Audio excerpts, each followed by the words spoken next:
A child vanishes without a trace. No footprints, no broken branches. Nothing to show he was ever there. Dennis Martin, 6-year-old, disappeared on a bright June afternoon in the Great Smoky Mountain. And despite of one of the largest searches in park history, he was never found. But the mystery doesn't end there. Witnesses reported a scream, chilling, unnatural, miles from where he vanished. Years later, scattered bones turned up, and somehow the Green Berets, elite soldiers trained for combat to rescue soldiers behind enemy lines in war, appeared fully armed, operating on their own, with no explanation. What really happened to Dennis Martin?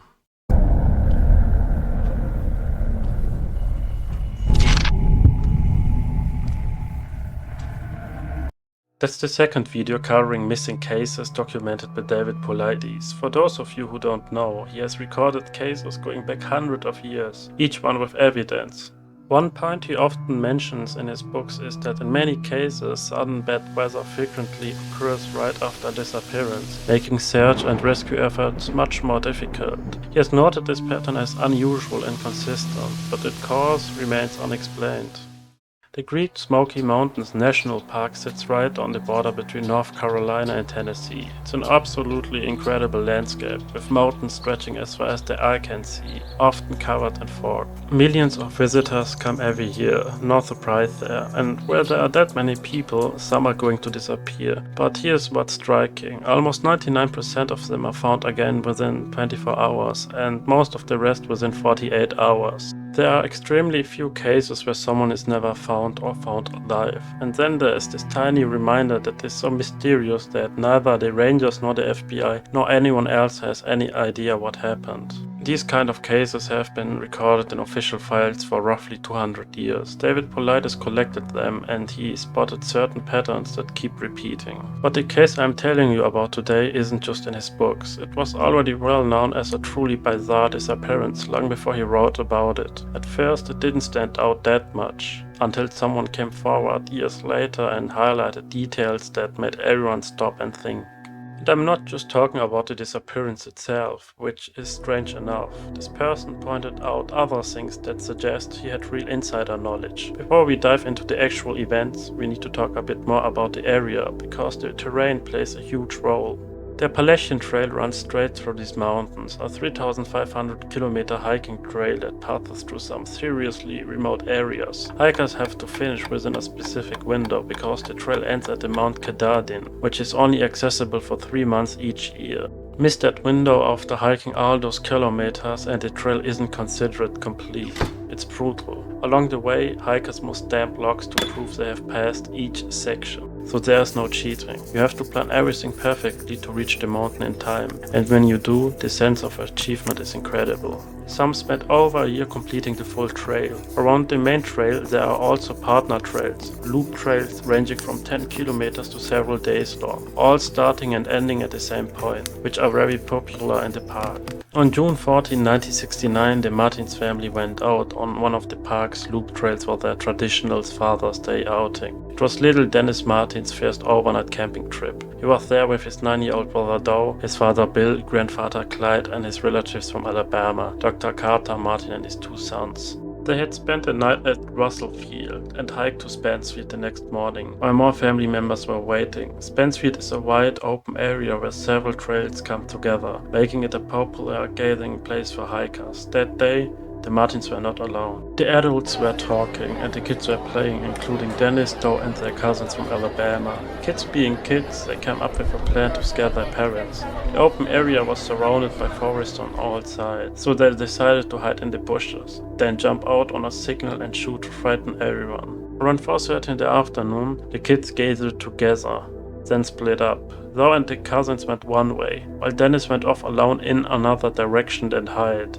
After a few minutes, the adults saw the other kids jumping out, but Dennis never appeared. Dennis was 6-year-old, just 6 days away from turning 7. He had a strong build, stood about 4 feet tall, weighed around 55 to 60 pounds, and had short brown hair. He was wearing a bright red t-shirt, very easy to spot, green khaki shorts, and low-cut Oxford shoes. Dennis was a quiet child and attended special education classes. Some reports suggested that his mental development was younger than his actual age, a detail that becomes important later.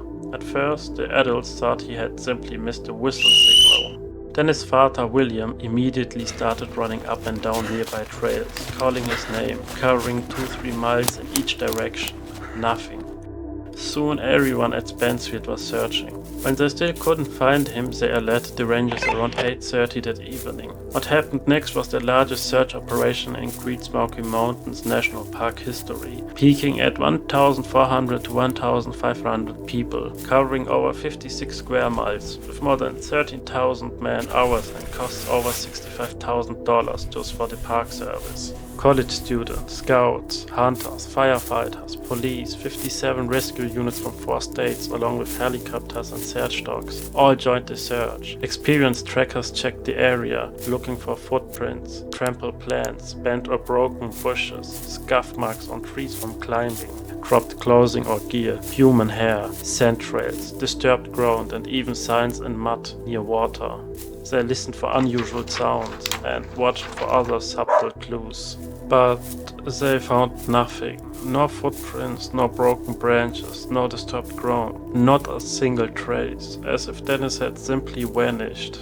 The search began that afternoon and continued into the evening. The day had started bright, clear and warm, but that very evening a severe thunderstorm rolled in.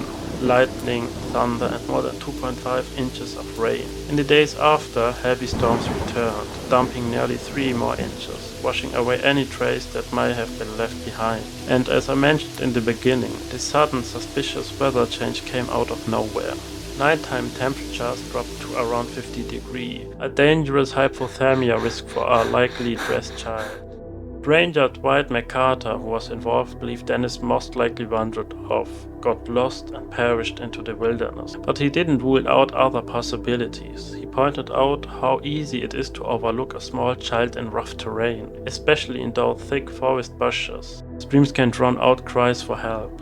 Disoriented kids sometimes even hide from searchers. An animal attack was possible too. Bears were very thin that year because food was very hard to find, and one extremely thin bear had been released near Spansfield shortly before. The area was filled with thick, dense brush, walls of plants so heavy that you couldn't see more than a few feet ahead. A body could be right there and you might miss it. A few days into the search, 2 men found a child's footprint near the west prong of the Pigeon River. One print made by a shoe, the other possibly barefoot, both matching the type of shoes Dennis was wearing, so it could be not confirmed for certain.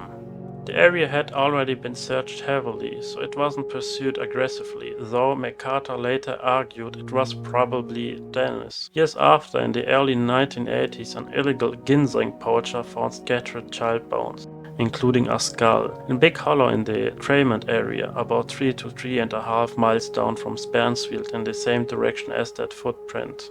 Afraid of prosecution, he didn't report it until 1985. McCarter and 30 volunteers searched thoroughly, but animals had scattered everything, nothing definitive. The scattered bones found years later raise more questions than answers.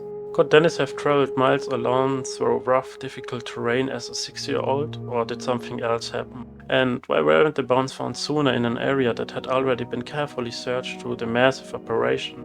The fact that animals scattered the bones makes it almost impossible to confirm if they belong to Dennis. It just adds another layer of haunting mystery to the case. Then there's the eyewitness account from Harold Key and his family. That same afternoon or early evening, about 5 to 9 miles away near Rowan's Creek in the Sea Branch area, they heard a loud, sickening scream. It sounded like a child, but also strange and unnatural, frightening in a way that didn't seem like a normal child in trouble. Then they saw a messy-looking man moving quietly through the bushes, possibly carrying something wrapped over his shoulder, maybe in red cloth. They reported it a few days later.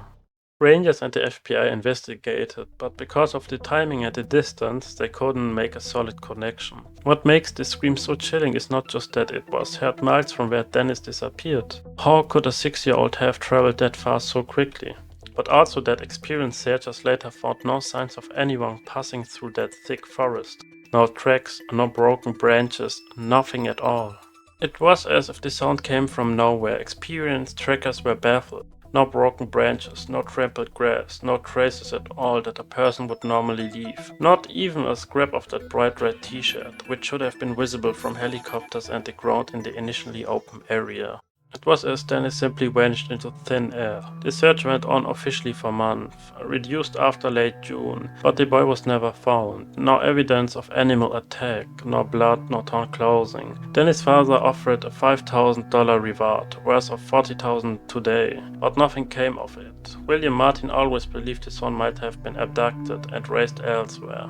The family held on to hope for years, following tips from fortune tellers and reports of false sightings, but now he has departed makes this case unlikely any other in the 411 series. Among the searchers were Green Berets, US Army Special Forces, around 40 to 71 of them, pulled straight from training and flown in with helicopters and a communication van, who were experienced with their own dogs, but the dogs picked up nothing, and some reports say the soldiers seemed confused or even refused to enter certain forest sections. Military assistance in big searches isn't completely unheard of, but years later, questions arose that cast everything in a strange light. Ranger Dwight McCarter wrote a book called Lost, a ranger's journal of search and rescue, documenting the case from his first-hand experience. Someone contacted him secretly without giving their real name on a forum discussing the book. A man calling himself Max, claiming Special Forces background. He asked, is it normal for Green Berets, elite combat troops trained to recover soldiers behind enemy lines in war zones, to join a search for a 6-year-old in a national park? And then, why were they in fully combat gear and fully armed while looking for a child? These details had never really surfaced before. McCarter started digging. Interviews with witnesses, Freedom of Information Act requests for the official documents from the disappearance. The logs recorded exactly who was notified and when. Rangers, volunteers, military. But there was not a single entry about calling or requesting the Green Berets, yet they arrived quickly. No Green Beret base nearby then or now. They had to be flown in from afar. In interviews, witnesses confirmed the soldiers arrived armed, in full gear, and operated independently. No coordination with the civilian search teams, like they had their own separate mission. Retired rangers who were there couldn't name a single person who contacted the military about them. All attempts to get information from the army about the operation were stonewalled. Nothing released. Official records do note that the Green Berets were assigned specific sectors under Park Service oversight, and their gear was standard because they came straight from training exercises. But the missing request log, the independent actions, and the lack of any explanation for how they even knew about the case, those gaps remain deeply unsettling.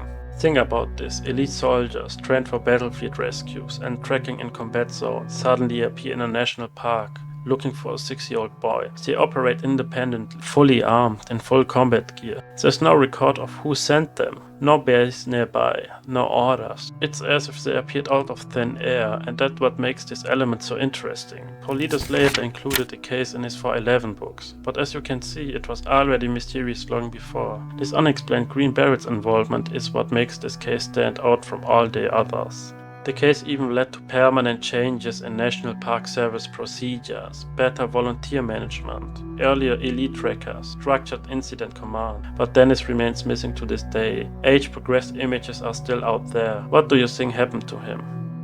We have now reached the end of this video. If you enjoyed it, I would be happy if you left a thumbs up and a comment. If you want to see another interesting video, you can check out my previous one about how a government allegedly stole a software from a company to turn it into a global surveillance system. A backdoor for the world, according to some people.